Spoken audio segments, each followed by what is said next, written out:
नमस्कार। रेखा चित्र का वर्गीकरण विषय के अंतर्गत आज हम हिंदी रेखा चित्र का कितने भागों में वर्गीकरण किया गया है, इस विषय पर चर्चा करेंगे।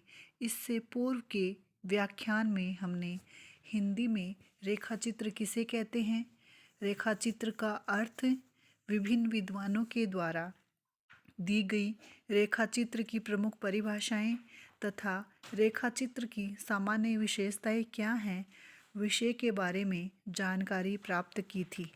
रेखाचित्र, जो कि अंग्रेजी के स्केच की नाप तोल पर गढ़ा हुआ है, उसको हिंदी में रेखाओं के माध्यम से जो शब्द चित्र बनाया जाता है उसी को कहते हैं। अर्थात उसमें कम से कम शब्दों में किसी व्यक्ति, वस्तु, दृश्य का अंकन इस प्रकार किया जाता है कि उसमें साधन शब्द के माध्यम से शब्द चित्र बन जाता है, इसलिए वह रेखा चित्र कहलाता है।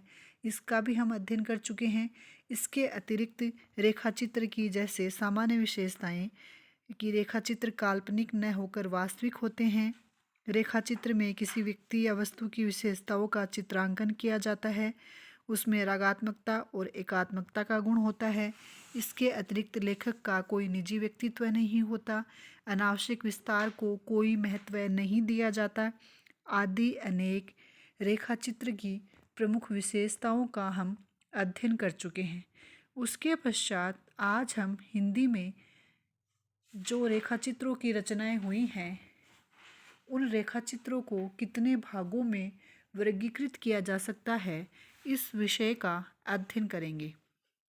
तो हम कह सकते हैं कि रेखाचित्रों का वर्गीकरण कई रूपों में किया जाता है, जिसमें हिंदी साहित्य में जो वर्गीकरण है उसमें पहला वर्गीकरण है वर्णन प्रधान रेखाचित्र। अर्थात रेखाचित्र में किसी एक वस्तु, व्यक्ति या संवेदना का वह शब्द चित्र प्रस्तुत किया जाता है जिसमें कलाकार का संवेदनशील हृदय और उसकी सूक्ष्म पर्यवेक्षण दृष्टि कला के आश्रय से प्राण प्रतिष्ठा कर देती है। चित्र विधान या रेखाचित्र, इस प्रकार के जो वर्णन प्रधान रेखाचित्र हैं उनको दो प्रकार से लिखा जाता है, वस्तु प्रधान के सहारे तथा साम्य योजना के माध्यम से। वर्णन प्रधान रेखाचित्रों में चित्र विधान अधिकतर वस्तु वर्णन की शैली में किए जाते हैं। इस शैली का प्रयोग अधिकतर ऐतिहासिक एवं पौराणिक व्यक्तियों, वस्तुओं और घटनाओं आदि के रेखाचित्र प्रस्तुत करते समय किया जाता है। इस प्रकार के रेखाचित्र विनिर्मित या बनाते समय कलाकार अपने वर्णन द्वारा विषय संबंधी अतीत की उन मूल और प्रभावपूर्ण रेखाओं को उभारने की चेष्टा करता है, जो उसके स्वरूप को सजीव रूप प्रदान कर देती है। इस प्रकार वर्णन प्रधान रेखाचित्र के प्रमुख जो रचनाकार हैं उनमें रामवृक्ष बेनीपुरी, बनारसीदास चतुर्वेदी, श्री राम शर्मा, हरिशंकर शर्मा आदि ने इस वर्णन प्रधान रेखाचित्र में अपना अपूर्व योगदान दिया है तथा इस परंपरा के विकास को एक नई दिशा प्रदान की है। उसके पश्चात रेखाचित्र का जो दूसरा वर्गीकरण किया गया है वह है संस्मरणात्मक व्यक्ति प्रधान रेखाचित्र। संस्मरणात्मक रेखाचित्रों में किसी व्यक्ति, वस्तु या घटना का स्मृति मूलक वर्णन प्रस्तुत किया जाता है। वस्तु वर्णनात्मक होते हुए भी ऐसे रेखाचित्रों को लेखक तटस्थ भाव से नहीं देख पाता। वे प्रस्तुत चित्र की अनुभूतियों और आस्थाओं से प्रभावित हुए बिना नहीं रहते। व्यक्तिपरक संस्मरणात्मक रेखाचित्रों में महादेवी वर्मा का स्मृति की रेखाएं और अतीत के चलचित्र संग्रह उत्कृष्ट शैली में रचित हैं, या ये दोनों ही इस वर्गीकरण में अपना महत्वपूर्ण स्थान रखते हैं। घटना या वस्तुपरक संस्मरणात्मक रेखाचित्र रिपोर्टाज या सूचनिका से अधिक साम्य रखते हैं। इस प्रकार के रेखाचित्रों में महादेवी वर्मा तथा बनारसी दास चतुर्वेदी प्रमुख रेखाचित्रकार माने जाते हैं। उसके पश्चात तीसरा जो वर्गीकरण है वह है व्यंग्यात्मक वातावरण प्रधान रेखाचित्र। समाज के विभिन्न रूढ़ियों और पाखंडों, राजनीति के चर्चित महकमों और नेताओं, धर्मगत अंधविश्वासों आदि पर कटाक्ष करने के लिए व्यंग्यात्मक रेखाचित्रों का निर्माण किया जाता है। इस कोटि के रेखाचित्रों में प्राय दुर्बल पक्ष के विक्रेतांग का यथार्थ चित्रण करके उस पर व्यंग किया जाता है। इस प्रकार के रेखा चित्रों में कृष्णचंद्र का फूल और पत्थर शीर्षक संग्रह में संग्रहित रेखा चित्र महत्वपूर्ण स्थान रखता है। इसके अतिरिक्त इसमें शिव पूजन सहाय तथा कृष्णचंद्र भी प्रमुख रेखा चित्रकार हैं, जिन्होंने व्यंग्यात्मक वातावरण प्रधान रेखा चित्रों की रचना की है। संवेदनात्मक या वातावरण प्रधान रेखा चित्र का अगला वर्गीकरण माना जाता है। जीवन पर्यंत लेखक संवेदनाओं से प्रभावित होता रहता है।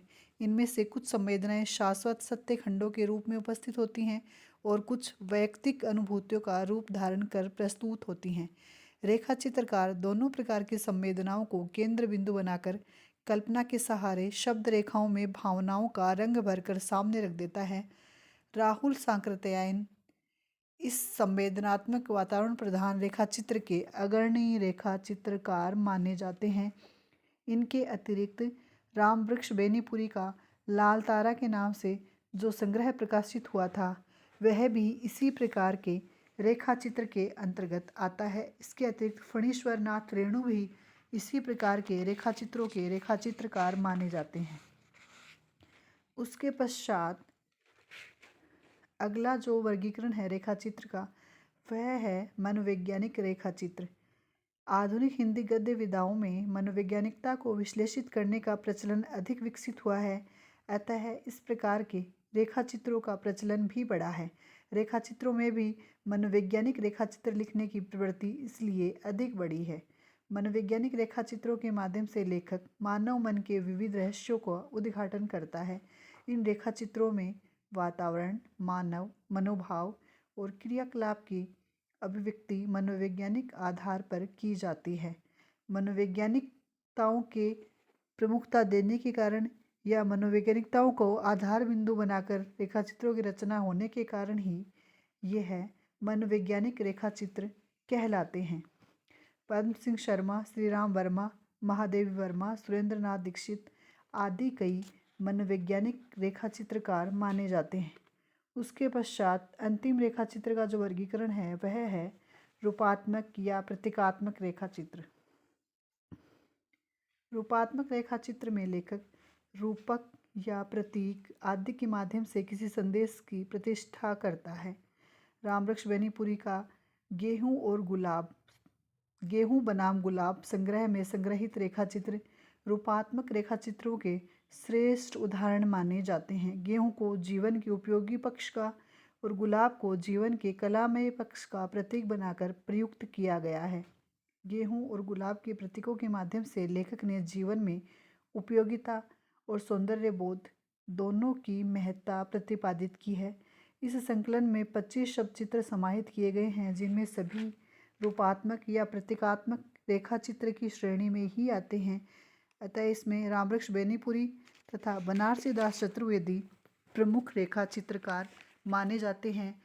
इस प्रकार हिंदी साहित्य में इन 6 भागों में रेखा चित्रों का वर्गीकरण किया गया है, जिन्हें हम अनेक रेखा चित्रकारों के माध्यम से अध्ययन के रूप में पढ़ते हैं।